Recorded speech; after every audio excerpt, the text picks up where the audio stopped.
All right, welcome to day number 2. This is key number 2 of the 10 golden keys to rapid Facebook group growth, secrets behind the Catapult program. So Catapult, again, the purpose of these videos is if you are a business owner and you know that you're lacking warm leads and you're sick and tired of not having enough warm leads coming in, and you feel like your stuff is good, but you have no one to sell to, the reason I'm teaching these 10 golden keys is this week and next week is to give you some of the insider secrets in the Catapult program so you understand why your group is not growing, why your Facebook group is only either not growing or growing at 5 to 10 people a week. It doesn't have to be this way.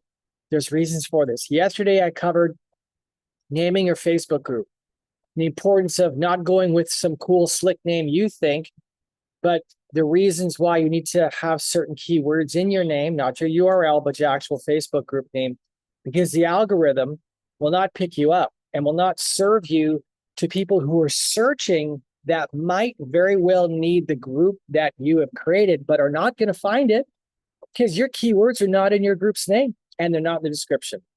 Every day I'm getting 5 to 10 people joining my group, ENTV, organically because I have the right keywords. Now, are they going to be joining your group if your group has 50 people? No, they're going to go and join groups that have 500 and 5,000 and 50,000 people. But as you grow your group, your organic joins will go from 1 a week to 10 a week to 100 a week, eventually more. And so that was yesterday's training. So today we're going to talk about mindset. One sec, truck's going by. How prepared are you to serve? A lot of people talk about serving, and they think about serving in the online space. And I see this all the time dealing with coaches. They think serving involves them teaching. No, that's not where you start. You may have the world's greatest skills at teaching something or knowledge base or program, but until you have an audience, you have nothing. That's why your stuff is not moving on social media. If you don't have an audience, you got nothing. Audience is the very first thing you need to build, not your program, not your book, not your course. Now, if you've already done that stuff, fine, great. But the number one thing you need is to build an audience. Why would people want to follow you? Why would people want to jump in your niche-based Facebook group? I look at Facebook groups all the time. I run diagnoses, plural on them. And as soon as I jump into Facebook groups, what I see is almost always is the very same thing. You scroll down and maybe look at your page. It's the admin posting. I'm shaking my head because it's so prevalent. Posting stuff that relates to no one, that involves no one, and there's no one else on camera with them. So imagine throwing a dinner party and you don't invite anybody over for dinner. And you make all this food, your courses, your books, you prepare all this banquet table and no one shows up. Why did no one show up to your dinner party? You sent out all the invitations. How do we create the most attractive dinner parties on the planet? What do we need to do? What do we need to serve? What kind of games? What kind of activities? So this is why we're going to talk today about how prepared are you to serve? Because most people jump into their niche-based Facebook group and all they want to do is talk and teach. This is always a big fail. Unless you have an audience, then that allows you to bypass what I'm saying. If you have an audience already of 5,000 to 20,000 online, and I do not mean your Facebook followers. Your Facebook followers are not your audience. Facebook changed that a year ago from friends to followers. That's why only 5 or 10 people, if you post something on your personal Facebook page, it'll serve it up to like 5 or 10 people. Ask Evan Schubert for the actual numbers. If they like and respond it'll show it's like another 20 people or whatever those numbers are. So your followers are not actually followers on your Facebook page. Sorry to break it to you. Facebook did that because the rest of the social media platforms were calling them followers. They're not following you, okay? Only 5 to 10 see your thing, or maybe 15 out of the gate if you post something. That's why you need your audience. Your audience is your own niche-based group. So when you have your own niche-based Facebook group and you are the admin, a lot of people see your stuff. So the goal is then, how do you get them to come into your group? They're not going to come into your group because you're good at teaching dog training or you're good at car mechanics, or if they do, it's going to be a very slow build.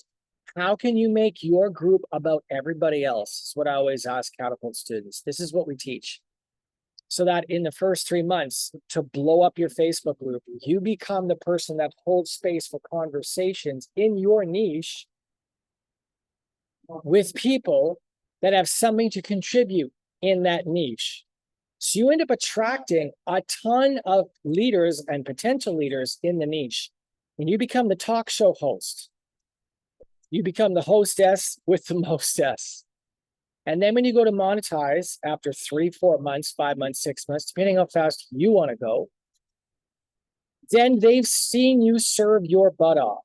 They've seen you hold up your appetizer plate in your house, your Facebook group, and all these people you're interviewing are making appetizers. You're not making the appetizers. That's the number one mistake. Stop trying to teach. Stop trying to coach. Close your mouth. Get everybody else to put their appetizers on your plate, and you pass your plate around the room.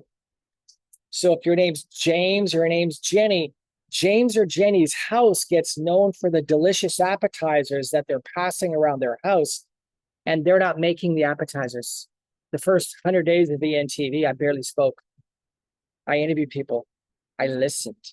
I let them get their stories on my platter, on my appetizer plate. And so ENTV became known as, when it comes to networking and empowerment, a great place to come tell your story, get your voice heard, because Amos will pass around the plate. And if you're being interviewed by Amos, Amos is going to shut up. He's going to ask some key questions, and the one you're being interviewed, you're going to be doing like 80% of the talking, because it's about you. It's not about Amos. It's about you. It's not about the ENTV at that point.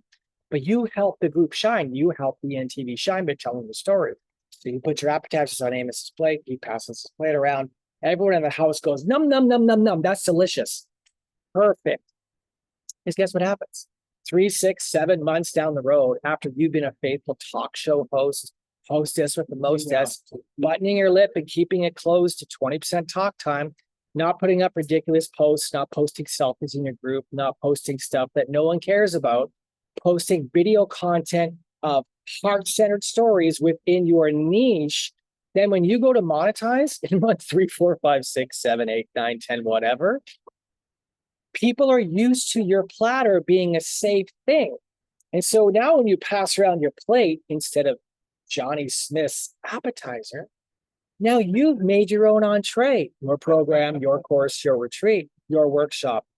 They're used to your platter containing delicious things. They like and trust you because they've seen you serve faithfully. You've done like 50 or 100 events, interviews in like 100 days. They know they can trust what you're cranking out of your kitchen. Then you put your entree on your plate, you pass it around, and selling is not hard because they trust you, because you've made your house. Sorry, my table has a Starbucks table has a shake in it. You've made your house about them. So the question I asked you is, you got to get in the right frame of mindset. How much do you want to serve? If you're able to delay gratification because you know you're supposed to teach, that's fine. You do that months 4, 5, 6, 7, 12. The first 100 days, I always tell people 100 events in 100 days. Your goal is to interview 100 people in 100 days within your niche. Ask 3, 4 key questions, listen, get to know your audience, and they will pour their gold onto your platter, onto their appetizers that they slaved away for 30 years to get those appetizers to where they are. Their story of triumphs, failure and loss and grief and betrayal, that's their gold. They'll bring their gold, their appetizer, slap it right on your plate, and you're the one that gets to pass your plate around in your house, your niche-based Facebook group. And everyone goes, wow, Debbie Smith has amazing stuff going on in her group. Look what happened to Lori Phillips. Lori Phillips, 4,400 members in 2 months, brand new Facebook group. She just hit 4,800 like a week later. She hit 6,000 in 3 months. If you want results like Lori Phillips, what did Lori Phillips do in the Be Awesome Network? She was doing about 10, 11 interviews a week, and she was passing around her appetizer plate, hosting room for people telling their stories. So pick your niche, name it appropriately, pick your niche, use chat from yesterday. Number two, the step is, how bad do you want to serve? Do you actually want to serve people? Are we here to make an ego statement, or are we here to serve people? Because this is a litmus test. Every Facebook group I see where the admin is posting all stuff about them, and they're not actually getting anyone else on camera, they're not actually really hosting people, it's like a barren wasteland. It's not really growing. If it is growing, it's already big, but it's not getting a lot of the kind of stuff, the heart-centered stuff you want. And I'll tell you, when you tap into that, your group will explode. So I know a lot of you are heart-centered and want to serve. So the purpose of today is to really give you a chance to ask yourself, how bad do you want to serve? Are you willing to delay gratification for 3 to 6 months before you start selling your stuff and get your house known all over the block as the house within that niche that has the best content? Everyone hears it all the time. Facebook groups are dead. No, they're not. We're redeeming them. Facebook groups have been garbage for many years, but we're redeeming them. And how we're redeeming them is we're getting people's gold on our platter. You get their gold on your platter in your own niche, and you will also redeem Facebook groups. People will jump into your group as well, like they do into all the Catapult groups, and they go, wow, how did you do this? This place is amazing. This place feels like home.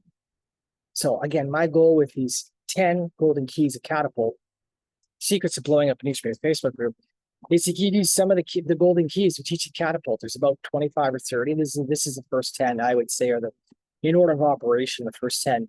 If you take these, you put foot to ass, and if you have a call and you're willing to put the effort in, you can do in 6 to 9 months what I did in like 11, 12 months, 5,200 members in 52 weeks.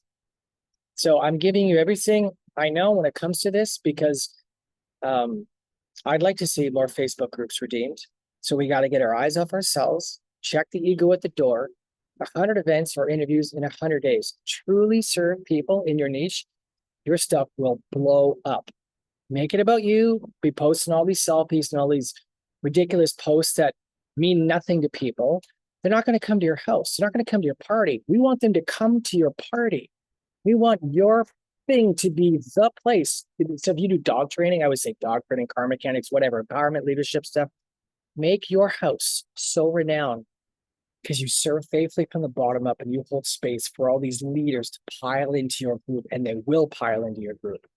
And then because you're serving from the bottom up, not dominating from the top down, but serving and holding space from the bottom up, down the road, you're going to become the leader of leaders because you faithfully nurtured them, and they'll all pile in. You'll have so many opportunities for JVs, for monetization. It'll blow your mind. But first, we have to serve. That proverb or whatever it is, given it shall be given to you, right? Do unto others, you'd have them do unto you. Think of all the people in your niche that you could be serving. What are they looking for? They're looking for Mike Station audience in your niche. That's what they want. Mike Station audience. If you give them Mike Station audience, they will put their gold on your platter, and you'll be able to pass around the appetizers for them, for all the people in your group to enjoy. How delicious will that be for all the people in your group? So this is day 2. Put your comments, questions in the underneath this video, and I will answer them. And I've seen this work in my life. I've seen this work. I learned this from my mama. So I came by this, you would say, I guess, honestly. I saw my mom do this with the dinner parties and having people over. She made life about everybody else, even to a fault. Okay, so that part wasn't good. But the part that was good, that she maximized, was making everything about everybody else. And it worked for her like a hot jet. Her coming to the Bracewells for dinner time became, people would crave an invite because they knew what they were in for. There would be roaring and laughter and games. And it's one of the reasons why I miss my mama so much. It was amazing. She's been gone 7.5 years, but the lesson stuck with me. The lesson stuck with me. You make your stuff about someone else, they will hang out with you because we all want to get our own needs met. You help them get their needs met. My friend, down the road, you will have all your needs met.